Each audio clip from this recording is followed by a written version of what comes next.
नमस्कार दर्शक बंधु। आज हूँ जुलाई मास 31 तारीख गुरुवार।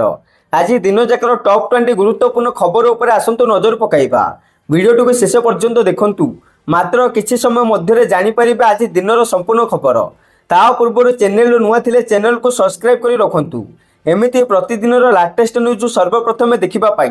तेबे आसतु संपूर्ण खबर उपर नजर पकाइबा। आजिर प्रथम खबर चाषी खुशी खबर, कारण अगस्ट 2 रे खाता को आसिबो प्रधानमंत्री किसान सम्मान निधि योजना बा पीएम किसान 20तम किस्ती। ए नै बड़ घोषणा कले सरकार। तेबे वाराणसी चाषी अकाउंट को टंका पठाइबे प्रधानमंत्री मोदी। 9 कोटी 70 लाख चाषी अकाउंट को जीव 20,500 कोटी टंका। सेपटे समस्त चाषी मनरे प्रश्न उठुची परवर्ती किस्ती केबे आसिबो। अन्य पक्षे केंद्र सरकार योजनार 20तम किस्ती 2000 टंका अगस्ट 2 तारीख रे चाषी अकाउंट को पठाइबे बोली घोषणा करिसेंती सरकार। रक्षाबंधन पूर्व यह सरकार बड़ उपहार हेबो। परवर्ती खबर बातिल है आरआई एआरआई अमीन परीक्षा। सेपटे अगस्ट 1 रु आरंभ हेबाकु थिबा आरआई एआरआई आईसीडीसी सुपरवाइजर अमीन परीक्षा मेन एग्जाम बातिल करा जायछि। बातिल कारण ही परीक्षा देइथिबा समस्त आशायी प्रिलिम पास करथिले, किंतु विज्ञप्ति रे दर्शा जायछि जे 5 गुणा पिल्ला को मेन परीक्षा पई चयन करा जिवो।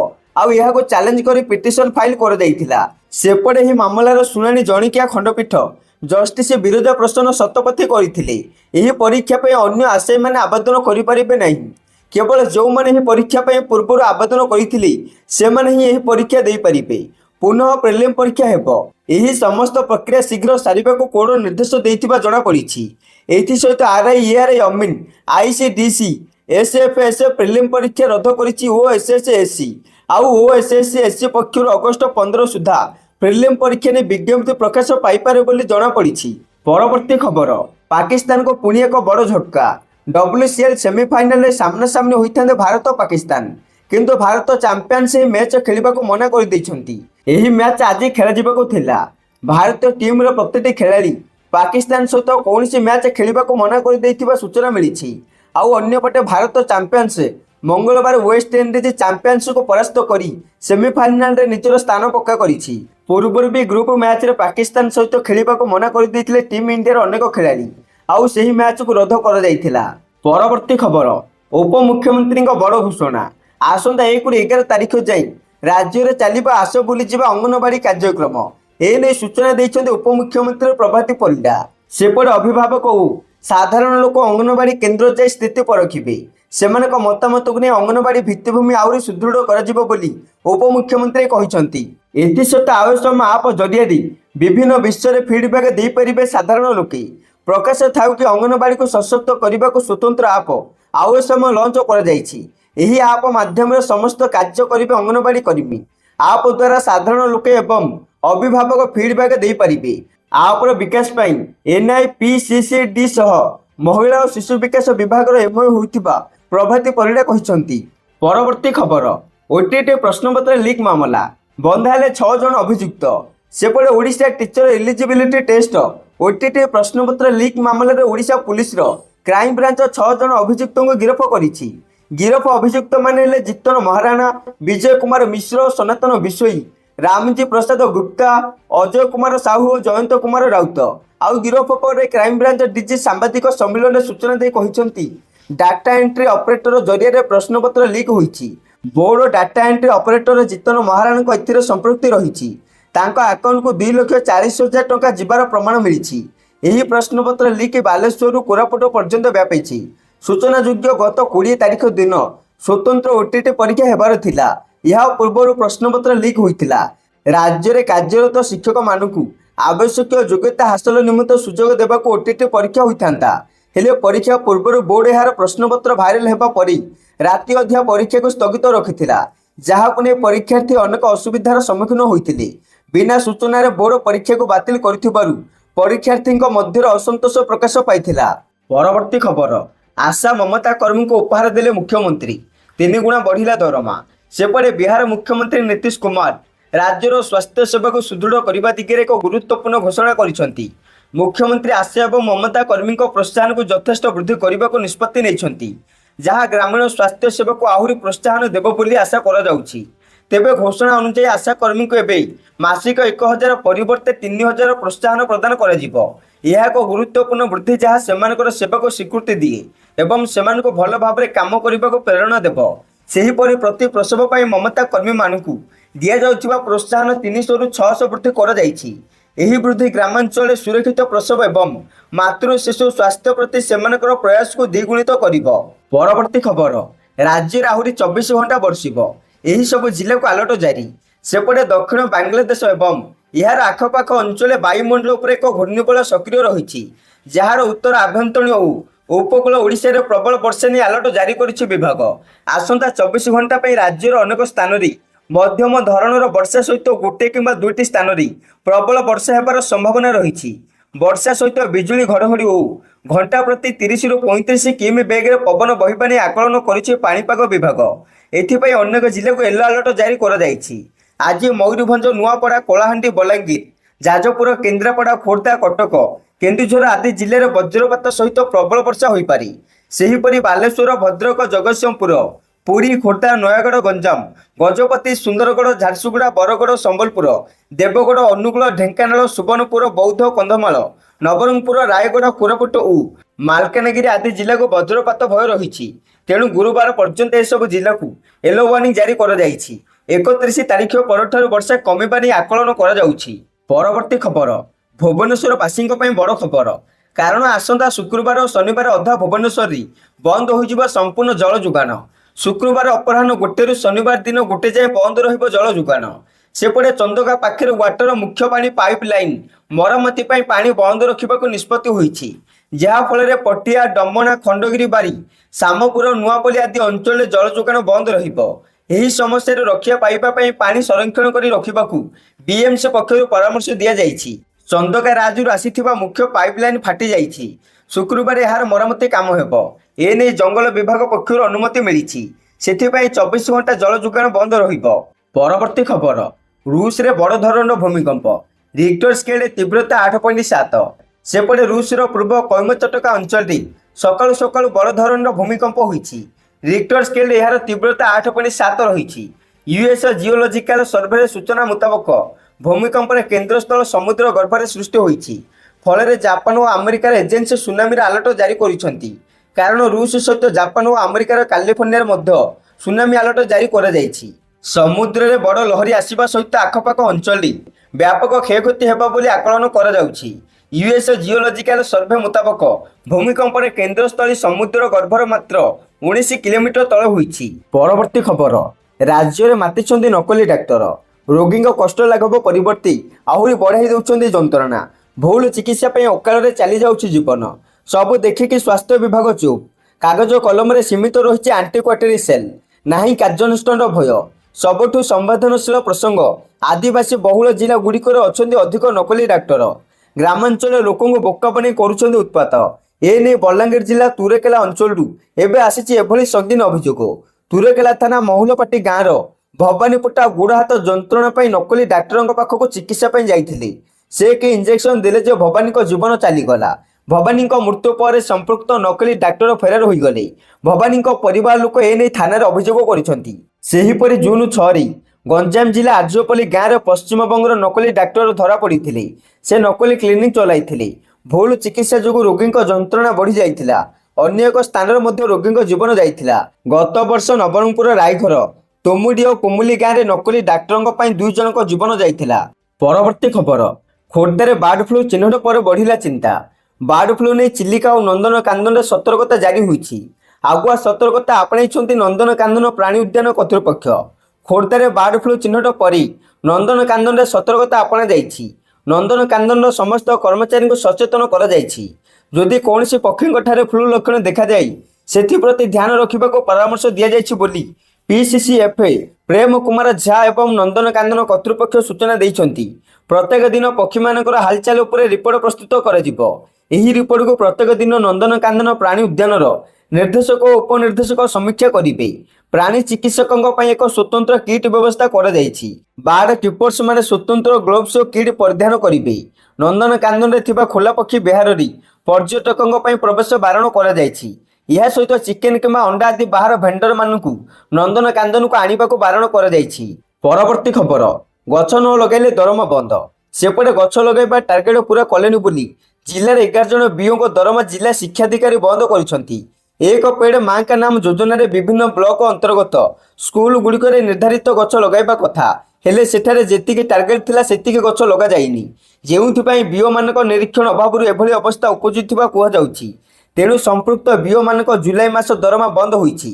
ଏଥିରେ ବଲାଙ୍ଗୀର ଜିଲ୍ଲାର ଆଗଲପୁର, ସଇଁତଳା, ଟିଟିଲାଗଡ଼, ଦେଓଗାଁ, ଗୁଡୁଭଲା, ବଙ୍ଗମୁଣ୍ଡା, ମୁରିବାହାଲ, ତୁରିକେଲା, ବେଲପଡ଼ା, ପାଟଣାଗଡ଼ ଓ ପୁଇନ୍ତଳା ବ୍ଲକ ଶିକ୍ଷାଧିକାରୀ ରହିଛନ୍ତି।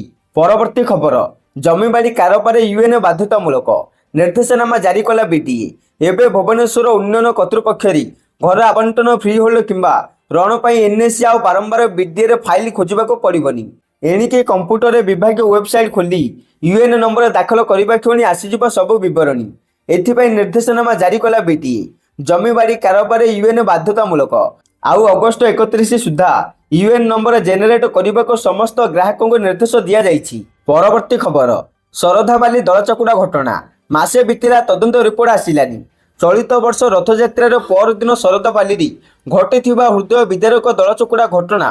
ଏହି ଘଟଣାରେ 3 ଜଣଙ୍କ ମୃତ୍ୟୁ ହୋଇଥିଲା, ଅନେକ ଆହତ ହୋଇଥିଲେ।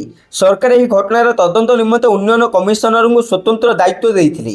ଗତ ମାସ 28 ତାରିଖରେ ଘଟଣା ଘଟିଥିଲା ବେଳେ 29 ତାରିଖରେ ଏହି ଘଟଣାର ନିର୍ଦ୍ଦେଶନାମା ଜାରି ହୋଇଥିଲା, ଯାହାର ତଦନ୍ତ ମାସକ ମଧ୍ୟରେ ସାରିବାକୁ ସରକାର ନିର୍ଦ୍ଦେଶ ଦେଇଥିଲେ। ମଙ୍ଗଳବାର ଏହି ନିର୍ଦ୍ଦେଶକୁ ମାସେ ପୂରିଛି। ଏହି ମାମଲାର ତଦନ୍ତ ହେଲା, ମାସେ ବି ପୂରିଲା, କିନ୍ତୁ ତଦନ୍ତରୁ କ'ଣ ଜଣାପଡ଼ିଲା ତାହା ସ୍ପଷ୍ଟ ହୋଇନି। ତେଣୁ ଏଥିରେ ଲୋକମାନେ ତୀବ୍ର ଅସନ୍ତୋଷ ପ୍ରକଟ କରିଛନ୍ତି। ପରବର୍ତ୍ତୀ ଖବର, ରେଜିଷ୍ଟର୍ଡ ପୋଷ୍ଟ ବନ୍ଦ ପାଇଁ ନିଷ୍ପତ୍ତି ନେଲା ଡାକ ବିଭାଗ। ସେପ୍ଟେମ୍ବର 1 ତାରିଖରୁ ଭାରତୀୟ ଡାକ ବିଭାଗ ରେଜିଷ୍ଟର୍ଡକୁ ସମ୍ପୂର୍ଣ୍ଣ ବନ୍ଦ କରିବାକୁ ନିଷ୍ପତ୍ତି ନେଇଛି ଡାକ ବିଭାଗ। ଏହା ସହିତ ଏହାକୁ ସ୍ପିଡ୍ ପୋଷ୍ଟ ସେବା ସହିତ ମିଶ୍ରଣ କରିବ। ସେପଟେ ସମୟର ଚାହିଦାକୁ ବିଚାର କରି ଡାକ ବିଭାଗ ଦ୍ୱାରା ନିଆଯାଇଥିବା ଏହି ନିଷ୍ପତ୍ତି ଅତ୍ୟନ୍ତ ଆବଶ୍ୟକ ଥିଲା। ତଥାପି ପଞ୍ଜୀକୃତ ମାଧ୍ୟମରେ ଡାକ ପଠାଉଥିବା ଲକ୍ଷ ଲକ୍ଷ ନାଗରିକଙ୍କ ପାଇଁ ଏହା କେବଳ ଏକ ସେବାର ଅନ୍ତ ନୁହେଁ, ବରଂ ଏହା ଏକ ଯୁଗର ଅନ୍ତ। କାରଣ ଏହି ସେବା ସହିତ ପୁରୁଣା ଏବଂ ବୃଦ୍ଧ ଲୋକଙ୍କର ଅନେକ ସ୍ମୃତି ଜଡ଼ିତ। ପଞ୍ଜୀକୃତ ପୋଷ୍ଟ ମାଧ୍ୟମରେ ଚାକିରି ପ୍ରସ୍ତାବ, ଆଇନଗତ ନୋଟିସ, ସରକାରୀ ସୂଚନା କିମ୍ବା ଯେକୌଣସି ଅଭିନନ୍ଦନ ଚିଠି ପହଞ୍ଚୁଥିଲା। ଏହି ପରିବର୍ତ୍ତନ ଗୁଡ଼ିକ ଆଜିର ପିଢ଼ି ପାଇଁ ସାମାନ୍ୟ ମନେ ହୁଏ। ପରବର୍ତ୍ତୀ ଖବର, ପ୍ରଭାତୀ ପରିଡ଼ାଙ୍କ ବଡ଼ ସୂଚନା। ଅଗଷ୍ଟ 9 ତାରିଖରେ ପୁଣି ଖୋଲିବ ସୁଭଦ୍ରା ପୋର୍ଟାଲ। ଏନେଇ ବୁଧବାର ଉପମୁଖ୍ୟମନ୍ତ୍ରୀ ପ୍ରଭାତୀ ପରିଡ଼ା ସୂଚନା ଦେଇଛନ୍ତି। ଉପମୁଖ୍ୟମନ୍ତ୍ରୀ ପ୍ରଭାତୀ ପରିଡ଼ା ସୂଚନା ଦେଇ କହିଛନ୍ତି, ବାଦ ପଡ଼ିଥିବା 2 ଲକ୍ଷ ହିତାଧିକାରୀଙ୍କୁ ଯୋଡ଼ିବାକୁ ସର୍ଭେ ହେବ। ଆଉ 21 ବର୍ଷ ହୋଇଥିବା ଯୁବତୀ ମହିଳା କରିପାରିବେ ଆବେଦନ। ଏହା ସହିତ ଆସନ୍ତା ଅଗଷ୍ଟ 9 ତାରିଖ ଦିନ 1,02,40,000 ମହିଳାଙ୍କୁ ସୁଭଦ୍ରା କିସ୍ତି ମିଳିବ। ଆଉ 1,88,000 ବଞ୍ଚିତ ହିତାଧିକାରୀଙ୍କ ପାଇଁ ପର୍ଯ୍ୟାୟକ୍ରମେ ବ୍ୟବସ୍ଥା ହେବ। ଯୋଗ୍ୟ ହେଲେ ଅଗଷ୍ଟ 9 ତାରିଖରେ ସୁଭଦ୍ରା କିସ୍ତି ମିଳିବ।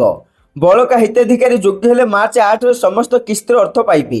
ଜିରୋ ଇନକମ୍ ଟ୍ୟାକ୍ସ ଦେଉଥିବେ ଆଉ 2.5 ଲକ୍ଷରୁ ଉର୍ଦ୍ଧ୍ୱ ରୋଜଗାର ଥିଲେ ସୁଭଦ୍ରା ଟଙ୍କା ମିଳିବନି ବୋଲି କହିଛନ୍ତି ମୁଖ୍ୟମନ୍ତ୍ରୀ। ପରବର୍ତ୍ତୀ ଖବର, ବଳଙ୍ଗା ନାବାଳିକା ପୋଡ଼ି ଘଟଣା ଶେଷ ପର୍ଯ୍ୟାୟରେ ପୋଲିସ ତଦନ୍ତ। ସେପଟେ ବଳଙ୍ଗା ନାବାଳିକା ପୋଡ଼ି ଘଟଣାରେ ଏକ ପ୍ରକାର ଶେଷ ପର୍ଯ୍ୟାୟରେ ପହଞ୍ଚିଲାଣି ତଦନ୍ତ। ଆସନ୍ତାକାଲି ଦିଲ୍ଲୀରୁ ଫେରିବେ ପୁରୀ ଡିଏସ୍ପି ଓ ବଳଙ୍ଗା ଥାନା ଅଧିକାରୀ। ଦିଲ୍ଲୀ ଏମ୍ସରେ ପୀଡ଼ିତାଙ୍କ ବୟାନ ରେକର୍ଡ କରିଛି ପୋଲିସ। ବୟାନରେ ଗୋଟି ଗୋଟି କରି ସମ୍ପୂର୍ଣ୍ଣ ସତ କଥା ପୀଡ଼ିତା ପୋଲିସକୁ ବୟାନରେ କହିଥିବା ଜଣାପଡ଼ିଛି। ଏହା ସହିତ ପୋଲିସକୁ ଗୁରୁତ୍ୱପୂର୍ଣ୍ଣ ପ୍ରମାଣ ହସ୍ତଗତ ହୋଇଥିବା ସୂଚନା ମିଳିଛି। ତାଙ୍କୁ 3 ଜଣ ଉଠାଇ ନେଇଥିବା ସେ ପ୍ରତ୍ୟକ୍ଷଦର୍ଶୀ ଦୁଃଖୀ ଶ୍ୟାମଙ୍କୁ କହିନଥିବା ପୋଲିସକୁ ଜଣାଇ ନଥିବା ଜଣାପଡ଼ିଛି। ବଞ୍ଚିବା ପାଇଁ ପାଣି ମୁନ୍ଦେ ଦିଅ ବୋଲି ସେ ପ୍ରତ୍ୟକ୍ଷଦର୍ଶୀଙ୍କୁ କହିଥିଲେ। ପୋଲିସ ଦିଲ୍ଲୀରୁ ଫେରିବା ପରେ କିଛି ଗୁରୁତ୍ୱପୂର୍ଣ୍ଣ ସୂଚନା ଦେଇପାରେ। ପରବର୍ତ୍ତୀ ଖବର, ଜଣାପଡ଼ିଲା ପାକିସ୍ତାନର ସତ। ସଂଯୁକ୍ତ ରାଷ୍ଟ୍ର ସୁରକ୍ଷା ପରିଷଦ ୟୁଏନ୍ଏସ୍ସିର ଟିମ୍ ଜଣାଇଛି ଯେ ଜମ୍ମୁ କାଶ୍ମୀରର ପହଲଗାମ ଆତଙ୍କବାଦୀ ଆକ୍ରମଣ ପାକିସ୍ତାନ ଅଧୀନସ୍ଥ ଲସ୍କର ଏ ତୋୟବାର ସମର୍ଥନରେ ହୋଇଛି। ଦ ରେଜିଷ୍ଟାନ୍ସ ଫ୍ରଣ୍ଟ ବା TRF ଏହି ଆକ୍ରମଣର ଦାୟିତ୍ୱ 2 ଥର ନେଇଥିଲା ଓ ଘଟଣାସ୍ଥଳରେ ଫଟୋ ମଧ୍ୟ ପ୍ରକାଶ କରିଥିଲା। ୟୁଏନ୍ଏସ୍ସିର 36ତମ ରିପୋର୍ଟରେ କୁହାଯାଇଛି, ଏହି ଆକ୍ରମଣରେ ଲସ୍କର ଏ ତୋୟବାର ସମର୍ଥନ ଥିଲା, ଯାହା ପାକିସ୍ତାନର ଦାବିକୁ ଖଣ୍ଡନ କରୁଛି। ସେପଟେ ଭାରତୀୟ ସୁରକ୍ଷା ବାହିନୀ ଓ ଜାତୀୟ ତଦନ୍ତ ଏଜେନ୍ସି ତଦନ୍ତରୁ ଜଣାଯାଇଛି ଯେ ଏହି ଆକ୍ରମଣ ପାକିସ୍ତାନ IS ଓ ଲସ୍କରର ସମର୍ଥନରେ ହୋଇଥିଲା। ପାକିସ୍ତାନ ଏହି ଅଭିଯୋଗକୁ ଅସ୍ୱୀକାର କରିଥିଲେ ମଧ୍ୟ ୟୁଏନ୍ଏସ୍ସିର ରିପୋର୍ଟ ପାକିସ୍ତାନର ମିଛକୁ ଧରା ପକାଇ ଦେଇଛି। ପରବର୍ତ୍ତୀ ଖବର, ବିଭାଗୀୟ ଫାଇଲରେ ଗତି ବଢ଼ାଇବେ ସରକାର। ସବୁକିଛି ହେବ ଅନଲାଇନରେ। ରାଜ୍ୟ ସରକାର ବିଭାଗୀୟ ଫାଇଲ କାମରେ ପୁରୁଣା କାଳିଆ ଢାଞ୍ଚା ବଦଳାଇବେ। ଅନଲାଇନରେ ଫାଇଲ କାମକୁ ତ୍ୱରାନ୍ୱିତ କରିବେ। ଏପରିକି ଫାଇଲ କେଉଁଠି ଅଟକିଛି ତାହା ମଧ୍ୟ ଜାଣିପାରିବେ। ଏଥିପାଇଁ ସବୁ ଫାଇଲ ଓ ଚିଠି ଓସୁଆସିରେ ପଠାଇବାକୁ ସରକାର ନିଷ୍ପତ୍ତି ନେଇଛନ୍ତି। ଫାଇଲକୁ ଅନୁଧ୍ୟାନ କରିବାକୁ ଆର୍ଟିଫିସିଆଲ ଇଣ୍ଟେଲିଜେନ୍ସ ଏଆଇ ବ୍ୟବହାର କରାଯିବ। ପ୍ରଶାସନରେ ଲୋକଙ୍କ ଭାଗିଦାରିତା ବଢ଼ାଇବାକୁ ପ୍ରସ୍ତୁତ ହେବ ଆମ ଶାସନ ପୋର୍ଟାଲ। ଔକାଗ ଏହାର ବିକାଶ କରିବ। ଅଗଷ୍ଟ 15 ତାରିଖ ସୁଦ୍ଧା ରାଜ୍ୟରେ ଏହି ବ୍ୟବସ୍ଥା ଆଦରିବାକୁ ସଚିବମାନଙ୍କୁ ନିର୍ଦ୍ଦେଶ ଦିଆଯାଇଛି। ପରବର୍ତ୍ତୀ ଖବର, ଚାନ୍ଦିପୁରରେ ପ୍ରଳୟ କ୍ଷେପଣାସ୍ତ୍ରର 2ଟି ପରୀକ୍ଷଣ ସଫଳ। ପ୍ରଳୟ କ୍ଷେପଣାସ୍ତ୍ରର 2ଟି ପରୀକ୍ଷଣ ସଫଳ ହୋଇଛି। ଓଡ଼ିଶା ଉପକୂଳରେ ଚାନ୍ଦିପୁର ଠାରେ ଡକ୍ଟର ଏପିଜେ ଅବଦୁଲ କାଲାମ ଦ୍ୱୀପରୁ ଏହି ପରୀକ୍ଷଣ ହୋଇଥିଲା। ପ୍ରତିରକ୍ଷା ଗବେଷଣା ଓ ବିକାଶ ସଂଗଠନ ଡିଆରଡିଓ ଦ୍ୱାରା ଏହି ପରୀକ୍ଷଣ କରାଯାଇଛି। ପ୍ରତିରକ୍ଷା ମନ୍ତ୍ରୀ ରାଜନାଥ ସିଂହ ଏହି ସୂଚନା ଦେଇଛନ୍ତି। ସୋମବାର ଓ ମଙ୍ଗଳବାର 2 ଦିନ ଧରି ପରୀକ୍ଷଣ କରାଯାଇଥିଲା। କ୍ଷେପଣାସ୍ତ୍ର ପ୍ରଣାଳୀର ସର୍ବାଧିକ ଏବଂ ସର୍ବନିମ୍ନ ଦୂରଗାମୀ କ୍ଷମତାକୁ ଯାଞ୍ଚ କରିବାକୁ ଏହି ପରୀକ୍ଷା ହୋଇଥିଲା। ଇଣ୍ଟିଗ୍ରେଟେଡ୍ ଟେଷ୍ଟ ରେଞ୍ଜ ଆଇଟିଆର ବିଭିନ୍ନ ଟ୍ରାକିଂ ପ୍ରଣାଳୀ କ୍ଷେପଣାସ୍ତ୍ରର ସଫଳ ନେଇ ତଥ୍ୟ ସଂଗ୍ରହ କରାଯାଉଥିଲା। ଏହି କ୍ଷେପଣାସ୍ତ୍ର ପାରମ୍ପରିକ ଯୁଦ୍ଧାସ୍ତ୍ର ବହନ କରି ଲକ୍ଷ୍ୟଭେଦ କରିବାକୁ ସକ୍ଷମ। ପରବର୍ତ୍ତୀ ଖବର, କାଉଡ଼ିଆଙ୍କ ଯାତ୍ରା ହେଲା ଶେଷ ଯାତ୍ରା, ଦୁର୍ଘଟଣାରେ ପ୍ରାଣ ଗଲା। ପରବର୍ତ୍ତୀ ଖବର, 18 କାଉଡ଼ିଆଙ୍କ ଯାତ୍ରା ହେଲା ଶେଷ ଯାତ୍ରା, ଦୁର୍ଘଟଣାରେ ପ୍ରାଣ ଗଲା। ମହାଦେବ ଶିବଙ୍କୁ ଜଳ ଲାଗି କରି ଫେରୁଥିଲେ। ଦୁର୍ଘଟଣାରେ 18 ଜଣ କାଉଡ଼ିଆଙ୍କ ଯାତ୍ରା ଶେଷ ଯାତ୍ରା ପାଲଟିଛି। 20 ଜଣ ଗୁରୁତର ଆହତ ହୋଇଛନ୍ତି। ଝାଡ଼ଖଣ୍ଡର ଦେଓଗଡ଼ ମହାନପୁର ଥାନା ଅନ୍ତର୍ଗତ ଜାମୁନିଆ ଜଙ୍ଗଲରେ ଘଟିଛି ଦୁର୍ଘଟଣା। କାଉଡ଼ିଆଙ୍କୁ ନେଇ ଯାଉଥିବା ବସ୍କୁ ଏକ ଟ୍ରକ୍ ଧକ୍କା ଦେଇଥିଲା। ମଙ୍ଗଳବାର ଭୋର ପ୍ରାୟ 4ଟା ବେଳେ ଦୁର୍ଘଟଣା ହୋଇଥିଲା। ଦେଓଗଡ଼ର ବୈଦ୍ୟନାଥ ଧାମରେ ବାବା ବୈଦ୍ୟନାଥଙ୍କୁ ଜଳ ଲାଗି କରି କାଉଡ଼ିଆମାନେ ଫେରୁଥିଲେ। ଏହି ଧାମକୁ ଶ୍ରାବଣ ମାସରେ ଲକ୍ଷ ଲକ୍ଷ ଭକ୍ତ ଜଳ ଲାଗି କରିବାକୁ ଯାଇଥାନ୍ତି। ପରବର୍ତ୍ତୀ ଖବର, ମୋଦି କହିଲେ ପାକିସ୍ତାନ ପୁଣି ଦୁଃସାହସ କଲେ ମିଳିବ ମୁହଁତୋଡ଼ ଜବାବ। ଲୋକସଭାରେ ଅପରେସନ ସିନ୍ଦୁର ବିତର୍କରେ ପାକିସ୍ତାନକୁ ଚେତାବନୀ ଦେଇଛନ୍ତି ପ୍ରଧାନମନ୍ତ୍ରୀ ନରେନ୍ଦ୍ର ମୋଦି। କହିଛନ୍ତି ପାକିସ୍ତାନ ଯଦି ପୁଣି ଦୁଃସାହସ କରି ମୁହଁତୋଡ଼ ଜବାବ ମିଳିବ। ଏପ୍ରିଲ 22 ପହଲଗାଁର ପ୍ରତିଶୋଧନ 22 ମିନିଟରେ ନିଆଯାଇଥିଲା। ସିନ୍ଧୁର ଠାରୁ ଚିନ୍ଦୁର ପର୍ଯ୍ୟନ୍ତ ଭାରତର ଶକ୍ତି ପାଗ ଦେଖିଲା। ପାକ ଡିଜିଏମଙ୍କ ଆକୁଳ ନିବେଦନରେ ଯୁଦ୍ଧ ବନ୍ଦ ରହିଥିଲା। ଅପରେସନ ସିନ୍ଦୁର ସେନା ଧୈର୍ଯ୍ୟ ଓ ଗାଥାର ବିଜୟ। ଏହାକୁ ସମଗ୍ର ବିଶ୍ୱ ସମର୍ଥନ କରିଥିଲେ ମଧ୍ୟ କଂଗ୍ରେସ କରିନଥିଲା। କଂଗ୍ରେସ ସମୟରେ ଦେଶର ସୁରକ୍ଷା ସାଲିସ ହୋଇଥିଲା ବୋଲି ମୋଦି କହିଥିଲେ। ପରବର୍ତ୍ତୀ ଖବର, ମୋଦିଙ୍କୁ ଆହ୍ୱାନ ଦେଲେ ରାହୁଲ, ଦମ ଥିଲେ ଟ୍ରମ୍ପଙ୍କୁ ମିଛୁଆ କୁହନ୍ତୁ। ଲୋକସଭାରେ ଅପରେସନ ସିନ୍ଦୁର ବିତର୍କରେ ସରକାରଙ୍କୁ ଘେରିଛନ୍ତି ବିରୋଧୀ ଦଳ ନେତା ରାହୁଲ ଗାନ୍ଧୀ। ଭାରତୀୟ ସେନାରେ ସେ ଯେତିକି ପ୍ରଶଂସା କରିଥିଲେ, କେନ୍ଦ୍ର ସରକାରଙ୍କୁ ସେତିକି ସମାଲୋଚନା କରିଥିଲେ। ସେ ଅଭିଯୋଗ କରିଥିଲେ ସରକାର ସେନାକୁ ସ୍ୱାଧୀନତା ଦେଇନଥିଲେ, ହାତ ବାନ୍ଧି ଦେଇଥିଲେ। ରାଜନୈତିକ ଇଚ୍ଛାଶକ୍ତିର ଅଭାବ ହିଁ ସରକାରଙ୍କ ପାଇଁ ଅଡୁଆ। ମାତ୍ର 30 ମିନିଟ ମଧ୍ୟରେ ସରକାର ଯୁଦ୍ଧରେ ଆତ୍ମସମର୍ପଣ କରିଦେଇଥିଲେ। ଟ୍ରମ୍ପ ବାରମ୍ବାର କହୁଛନ୍ତି ସେ ଯୁଦ୍ଧ ବିରତି କରାଇ ଦେଇଛନ୍ତି। ମୋଦି କହୁଛନ୍ତି ଟ୍ରମ୍ପଙ୍କ ସହିତ କଥା ହୋଇନାହାନ୍ତି। ତେବେ ଟ୍ରମ୍ପ ମିଛୁଆ ବୋଲି ମୋଦି ଥରେ ସଂସଦରେ କହିବାକୁ ରାହୁଲ ଗାନ୍ଧୀ ଆହ୍ୱାନ ଦେଇଥିଲେ। ପରବର୍ତ୍ତୀ ଖବର, ଭାରତକୁ ଚିତା ସ୍ଥାନାନ୍ତରଣକୁ ସ୍ଥଗିତ ରଖିଲା ଆଫ୍ରିକା। ଭାରତକୁ ନୂତନ ଚିତାବାଘ ସ୍ଥାନାନ୍ତରଣ ଉପରେ ଦକ୍ଷିଣ ଆଫ୍ରିକା ସ୍ଥଗିତାଦେଶ ଜାରି କରିଛି। ପୂର୍ବରୁ ଭାରତକୁ ସ୍ଥାନାନ୍ତର ହୋଇଥିବା ଚିତାଗୁଡ଼ିକର ପ୍ରଥମ ସ୍ୱାସ୍ଥ୍ୟ ଅବସ୍ଥା ସମୀକ୍ଷା କରାଯିବ। ନିକଟରେ ଭାରତର 3 ଜଣ ବିଶେଷଜ୍ଞ ଦକ୍ଷିଣ ଆଫ୍ରିକା ଗସ୍ତ କରିଥିଲେ। ପୂର୍ବରୁ ସ୍ଥାନାନ୍ତରଣ ହୋଇଥିବା ଚିତାଗୁଡ଼ିକର ସଫଳତା ଜଣାଇଥିଲେ। ସେପଟେ ମଧ୍ୟପ୍ରଦେଶର ଜୁନ ଜାତୀୟ ଉଦ୍ୟାନରେ 17ଟି ଚିତାମୁକ୍ତ ହୋଇ କିପରି ଅଛନ୍ତି ସୂଚନା ଦେଇଥିଲେ। 1947ରେ ଭାରତରେ ଚିତାବାଘ ବିଲୁପ୍ତ ଘୋଷଣା ହୋଇଥିଲା। ବହୁ ବର୍ଷ ପରେ 2022ରେ ଚିତା ପୁନଃ ପ୍ରବର୍ତ୍ତନ ପ୍ରକଳ୍ପ ଆରମ୍ଭ ହୋଇଥିଲା। ସେପ୍ଟେମ୍ବର 2022ରେ ନାମ୍ବିଆରୁ 8ଟି ଓ ଫେବୃଆରୀ 2023ରେ ଦକ୍ଷିଣ ଆଫ୍ରିକାରୁ 12ଟି ଚିତା ଅଣାଯାଇଥିଲା। ଜୁନ ଜାତୀୟ ଉଦ୍ୟାନରେ ଏହି 20ଟି ଚିତାକୁ ଛଡ଼ାଯାଇଥିଲା। ଗତ ଏପ୍ରିଲରେ ଆଉ 8ଟି ଚିତା ଦକ୍ଷିଣ ଆଫ୍ରିକାରୁ ଆଣିବାକୁ ମଧ୍ୟପ୍ରଦେଶ ସରକାର ଘୋଷଣା କରିଥିଲେ ମଧ୍ୟ ସମ୍ଭବପର ହୋଇନାହିଁ। ପରବର୍ତ୍ତୀ ଖବର, ବିହାର ଭୋଟର ତାଲିକା ପ୍ରସଙ୍ଗ, ସୁପ୍ରିମକୋର୍ଟଙ୍କ ଚେତାବନୀ ସମସ୍ୟା ହେଲେ ହସ୍ତକ୍ଷେପ କରିବୁ। ବିହାରରେ ଚାଲିଥିବା ସ୍ପେଶାଲ ଇଣ୍ଟେନ୍ସିଭ ରିଭିଜନ ବା ଏସ୍ଆର୍ଆଇ ମାମଲାରେ ସୁପ୍ରିମକୋର୍ଟ ମଙ୍ଗଳବାର ଶୁଣାଣି କରିଛନ୍ତି। ଏସ୍ଆର୍ଆଇ ବିହାରର ସ୍ୱତନ୍ତ୍ର ଭୋଟର ତାଲିକା ସଂଶୋଧନ ପ୍ରକ୍ରିୟା। ସୁପ୍ରିମକୋର୍ଟ ଏହି ପ୍ରକ୍ରିୟା ଉପରେ ରହିତାଦେଶ ଦେଇନାହାନ୍ତି, କିନ୍ତୁ ଚେତାବନୀ ଦେଇ କହିଛନ୍ତି ସମ୍ପୂର୍ଣ୍ଣ ପ୍ରକ୍ରିୟା ଉପରେ କୋର୍ଟଙ୍କ ନଜର ରହିଛି। ଯଦି ତାଲିକାରୁ ଅଧିକ ପରିମାଣର ନାମ ବାଦ ଦିଆଯାଏ ତେବେ କୋର୍ଟ ହସ୍ତକ୍ଷେପ କରିବାକୁ ବାଧ୍ୟ ହେବେ। ଏହି ମାମଲାର ପରବର୍ତ୍ତୀ ଶୁଣାଣି ଅଗଷ୍ଟ 12 ଓ 13 ତାରିଖରେ ହେବ।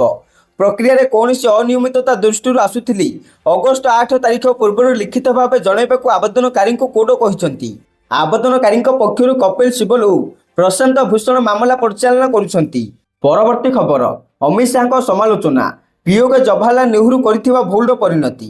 ଲୋକସଭାରେ ଅପରେସନ ସିନ୍ଦୁର ବିତର୍କରେ ସ୍ୱରାଷ୍ଟ୍ର ମନ୍ତ୍ରୀ ଅମିତ ଶାହ କଂଗ୍ରେସକୁ କଡ଼ା ସମାଲୋଚନା କରିଛନ୍ତି।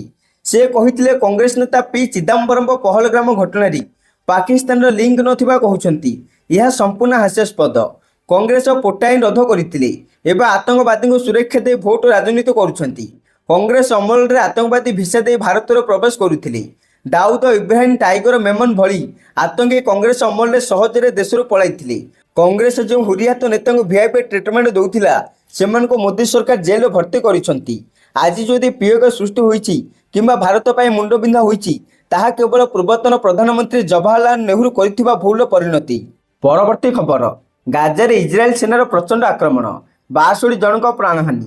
ଗାଜାରେ ପୁଣି ଇସ୍ରାଏଲ ସେନା ପ୍ରଚଣ୍ଡ ଆକ୍ରମଣ କରିଛି। ଏଥିରେ 62 ଜଣଙ୍କ ପ୍ରାଣହାନି ହୋଇଛି ଏବଂ ଶତାଧିକ ଆହତ ହୋଇଛନ୍ତି। ଏକ ରିଲିଫ କେନ୍ଦ୍ରରେ ଖାଦ୍ୟ ପାଇଁ ଅପେକ୍ଷା କରିଥିବା 19 ଜଣ ଲୋକାଲ ମଧ୍ୟ ମୃତ୍ୟୁ ହୋଇଛନ୍ତି। ଇସ୍ରାଏଲ ସେନା ରୋବଟ, ଟ୍ୟାଙ୍କ ଏବଂ ଡ୍ରୋନ ସହାୟତାରେ ଆକ୍ରମଣ କରିଥିଲେ। 2023 ଅକ୍ଟୋବର ମାସରୁ ଗାଜାରେ ଯୁଦ୍ଧ ଆରମ୍ଭ ହୋଇଥିଲା। ଏ ପର୍ଯ୍ୟନ୍ତ ମୃତ୍ୟୁ ସଂଖ୍ୟା 60,000 ଅତିକ୍ରମ କଲାଣି। ପୃଷ୍ଟିହୀନତା ଭୟଙ୍କର ପରିସ୍ଥିତି ସୃଷ୍ଟି କରିଛି।